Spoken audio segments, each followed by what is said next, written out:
আমার খবর।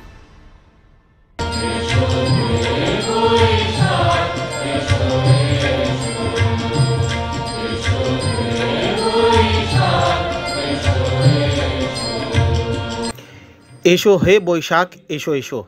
যথাযথ মর্যাদার সাথে নতুন বছরকে স্বাগত জানালো শান্তিনিকেতন। সকালে বিশেষ উপাসনার মধ্য দিয়ে নতুন বছর উদযাপন করা হয়। শিবায় চ শিবতরায় চ। তুমি আমাদের পিতা, তুমি যে সুখকর, কল্যাণকর, সুখ কল্যাণের আকর, কল্যাণ ও কল্যাণতর। উপাসনা শেষে ঘণ্টাতলায় বিশেষ অনুষ্ঠানের আয়োজন করা হয়।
নিঃশব্দে অপসারিত হয়ে গেল।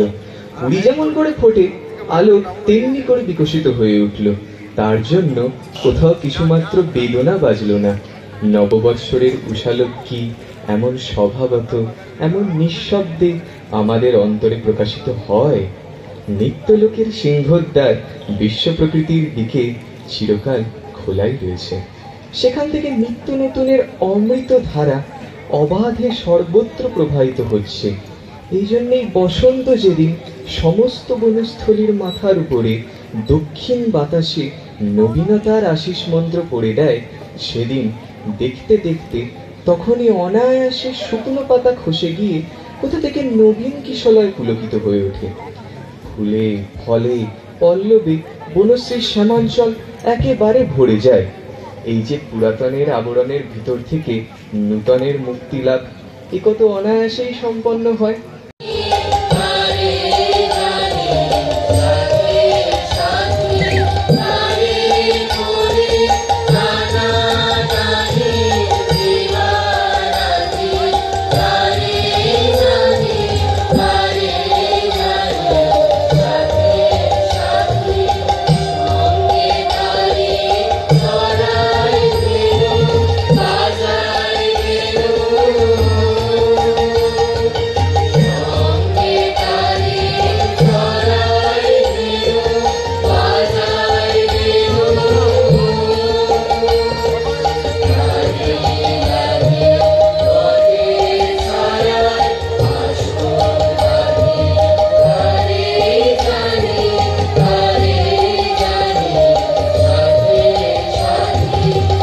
বাড়ি থেকে গুরুজনদের প্রণাম করে এবং ঠাকুরকে জল দিয়ে পুজো দিয়ে আমি এসেছি এখানে, এবং এখানে আমি গান করলাম। গান করার পরে আমি বাড়ি গিয়ে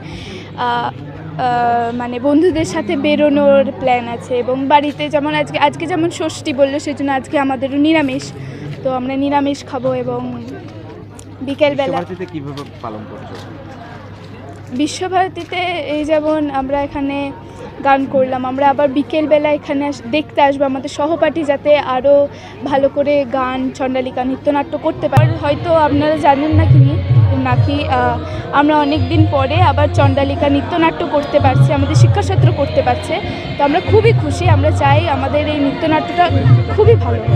আজকের দিনটা আমরা যেহেতু বাঙালি, আমাদের জন্য খুবই গুরুত্বপূর্ণ একটা দিন। আজকের দিনে সবাই নিজের সমস্ত ব্যবসায়ী সবাই নিজের খাতা খোলা যে একটা রিচুয়াল, সেটা সবাই খুব পালন করে, এবং সব দোকানে পুজো হয়, এবং সবাই ওখানে বাড়িতেও পুজো হয়, গণেশের পুজো হয়, এবং সবাই মিষ্টি ফিষ্টি সব এসব বেশ ভীষণ মজা হয়। আর আপাতত এইটুকুই। তোমরা কিভাবে বর্ষবরণ করলে? আমরা এখানে ফার্স্টে আমরা সবাই বাড়িতে সবাই আগে গুরুজনদেরকে প্রণাম করে এসেছি, এখানে এসে শিক্ষক শিক্ষিকা সবাইকে প্রণাম করেছি, এবং তারপরে গান করেছি। এবারে গান করার পরে আরও যারা এখানে আছেন তাদের সকলের সাথে আজকে আপাতত প্রোগ্রাম শেষ হওয়া অবধি এখানে আছি। তারপরে আবার আমরা আসবো ওই গৌড়প্রাঙ্গণে আমাদের চণ্ডালিকা নাটকটি মঞ্চস্থ হচ্ছে। বাসন্তী দেবী গাঙ্গুলি ফাউন্ডেশন দ্বারা পরিচালিত উর্মিলা বৃদ্ধাবাস সেবা করাটাই মূল উদ্দেশ্য আমাদের, তাই বয়স্ক মানুষদের পরম যত্নে আগলে রাখছি আমরা। রয়েছে অন্ন, বস্ত্র এবং সুচিকিৎসার ব্যবস্থা। ঠিকানা কালিকাপুর কলোনি, বোলপুর। বিস্তারিত জানতে 7063472820 এই নম্বরে যোগাযোগ করুন। দেখতে চোখ রাখুন আমাদের ফেসবুক ও ইউটিউব চ্যানেলে।